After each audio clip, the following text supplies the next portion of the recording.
Hi అండి, welcome to my channel Shravani spicy kitchen. నేను మీ శ్రావణి. ఇవాళైతే నేను అల్లం పచ్చడి, అందులోనూ నిల్వ పచ్చడి ఎలా చేసుకోవాలో చూపించేస్తాను. ఇదైతే ఎన్ని రోజులైనా పాడవకుండా, బయట ఎన్ని రోజులు ఉంచినా అలానే ఉంటుంది. టేస్ట్ కూడా ఏ మాత్రం తగ్గదండి, అంత అద్భుతంగా ఉంటుంది. ఈ విధంగా వేడి వేడి అన్నంలోకి పచ్చడి వేసుకొని కలుపుకొని తింటే ఉంటుందండి. అబ్బా, భలే టేస్టీగా ఉంటుందండి.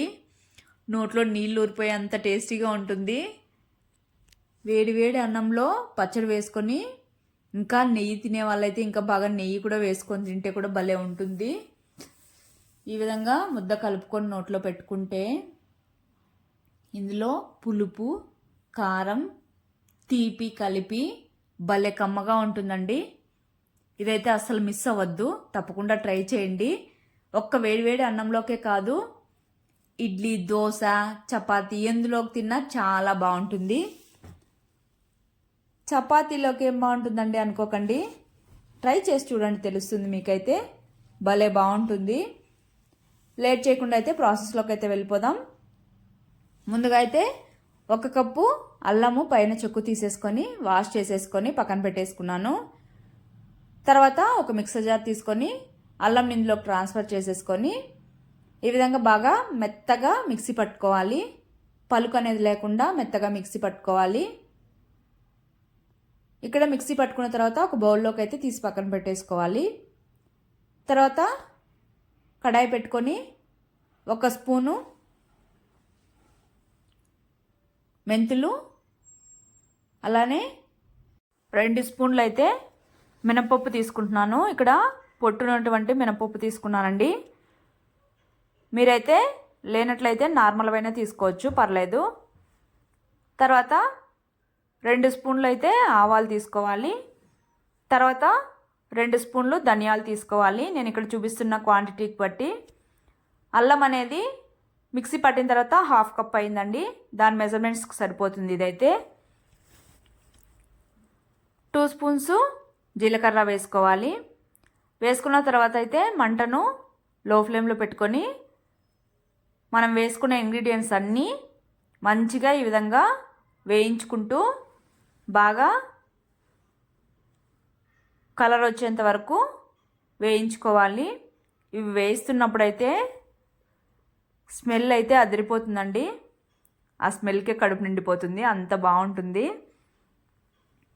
తర్వాత జస్ట్ 1 డ్రాప్ ఆయిల్ వేసుకొని మిగిలిన సగం ఫ్రై చేసేసుకోవాలి.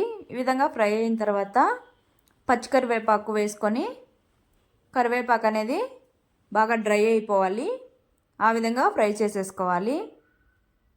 చూడండి, ఇక్కడైతే ఫ్రై అయిపోయింది. ఈ విధంగా ఫ్రై అయిన తర్వాత పక్కన పెట్టేసుకొని చల్లార్చుకోవాలి. తర్వాత కడాయి పెట్టుకొని 1 కప్పు బెల్లం వేస్తున్నాను. తర్వాత 1/2 కప్పు వాటర్ వేసుకొని బెల్లం అనేది కరిగిపోయేంత వరకు కలుపుకుంటూ మంటను లో ఫ్లేమ్లో పెట్టుకోవాలి. ఇక్కడ నేను 1/2 కప్పు అల్లంకి 1 కప్పు బెల్లం వేసుకుంటున్నాను. కొద్దిగా తీపిగా, కారంగా బాగుంటుంది. కారం అనేది కూడా ఎక్కువే వేస్తున్నాను. లేదు మాకు మరీ అంత తీపి వద్దు అనుకునే వాళ్ళైతే 1/2 కప్పు వేసుకోండి, సరిపోతుంది. చూడండి, ఈ విధంగా బాగా బెల్లం అనేది ఉడకాలి. ఈ విధంగా ఉడికిన తర్వాత ఇందులోకి మనము మిక్సీ పట్టి పెట్టుకున్న అల్లం పేస్ట్ని కూడా వేసేసుకోవాలి. వేసేసుకొని బెల్లంలో బాగా కలిసిపోయేంత వరకు అల్లంని ఈ విధంగా కలుపుతూ మిక్స్ చేసుకోవాలి. మంటను మాత్రం లో టు మీడియం ఫ్లేమ్లోకి అడ్జస్ట్ చేసుకుంటూ ఈ విధంగా కలుపుతూనే ఉండాలి.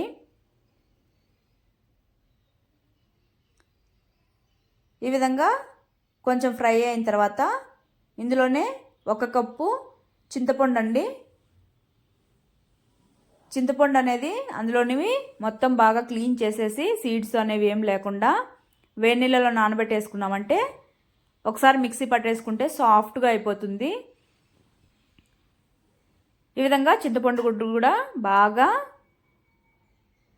కుక్ అయిపోవాలి. అంతలోపు అయితే మనము వేయించుకున్నవి మిక్సీ జార్లోకి ట్రాన్స్ఫర్ చేసేసుకొని మెత్తటి పౌడర్ అయితే చేసేసుకొని పక్కన పెట్టేసుకోవాలి. ఇప్పుడైతే ఈ చింతపండు మొత్తం అల్లం బెల్లం మొత్తం కలిపి ఈ విధంగా బాగా ఫ్రై అయిపోయింది. చూడండి, కలర్ అనేది ముందుకి ఇప్పటికీ డిఫరెన్స్ తెలుస్తుంది కదా. ఈ విధంగా బాగా కుక్ అయిపోయిన తర్వాత ఇప్పుడైతే పోపు పెట్టేసుకుందాం. కడాయి పెట్టుకొని 1 కప్పు ఆయిల్ అయితే వేసుకున్నాను. ఇందులోనే ఆవాలు, శనగపప్పు, తర్వాత మినప్పప్పు వేసుకోవాలి. ఇక్కడ ఈ శనగపప్పు మినపప్పు అనేవి ఇష్టం లేని వాళ్ళైతే స్కిప్ చేయండి. కాకపోతే ఎస్పెషల్లీ అల్లం పచ్చడికైతే మధ్య మధ్యలో తగులుతుంటే భలేగా టేస్టీగా ఉంటాయి. తర్వాత కరివేపాకు వేసేసుకోవాలి.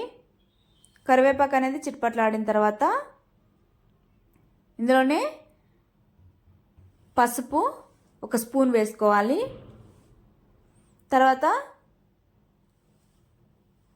స్టవ్ ఆపేసేసి ఒకసారి మిక్స్ చేసేసుకొని మనం మిక్సీ పట్టుకున్న పౌడర్ని ఇందులోకి వేసేసుకోవాలి. ఆయిల్ అనేది వేడిగా ఉంటుంది కాబట్టి ఆ వేడికి సరిపోతుంది. తర్వాత 1/2 కప్పు కారం, తర్వాత వేసేసుకున్నాక మిక్స్ చేసేసుకోవాలి.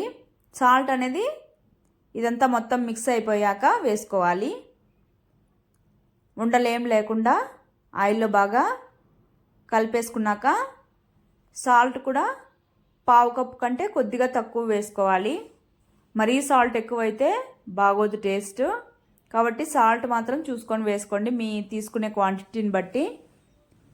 ఈ విధంగా వేసుకున్న తర్వాత మొత్తం సాల్ట్ కరిగిపోయి కొద్దిగా చల్లారిన తర్వాత మనం మొత్తం ఈ పోపుని ఇందులోకి ట్రాన్స్ఫర్ చేసేసుకోవాలి. అల్లం పేస్ట్లోకి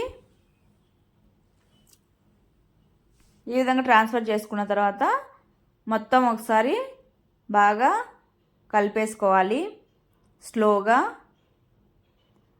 ఆయిలు అలానే ఈ చింతపండు గుజ్జు మొత్తం బాగా కలిసిపోవాలి.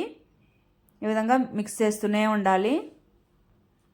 చివరిగా అయితే ఈ విధంగా బాగా మిక్స్ అయిపోయి నూనె ఈ విధంగా పైకి తేలుతుంది. నూనె అనేది ఎక్కువ అనుకోకండి. పచ్చళ్ళకి అనేది నూనె ఎక్కువగా ఉంటే స్టోరేజ్ కూడా ఎక్కువ రోజులు బాగుంటుంది, పాడవకుండా. మీకు కావాలంటే ఇంగువ కూడా వేసుకోండి. నేనైతే అసలు ఇంగువ యూజ్ చేయట్లేదు. తర్వాత ఒక బౌల్లోకి అయితే సర్వ్ చేసేసుకుంటున్నాను. ఇక్కడ మనం పచ్చడి చేసిన 3 days తర్వాత సర్వ్ చేసుకుంటే సరిపోతుంది. టేస్ట్ అనేది ఎక్కువ రోజులైతే అవసరం లేదు. ఒక 3 days తర్వాత అయితే సరిపోతుందండి. టేస్ట్ మాత్రం భలేగా ఉంటుంది. ఇడ్లీ దోశల్లోకి అయితే ఇంకా బాగుంటుంది, వేడివేడి అన్నంలోకైనా కూడా. మీరు కూడా తప్పకుండా ట్రై చేయండి. ఒకసారి ట్రై చేసి పెట్టుకున్నాం అనుకోండి, అస్సలు భయం లేదు, ఇంకా అంత బాగుంటుంది. Okay, bye.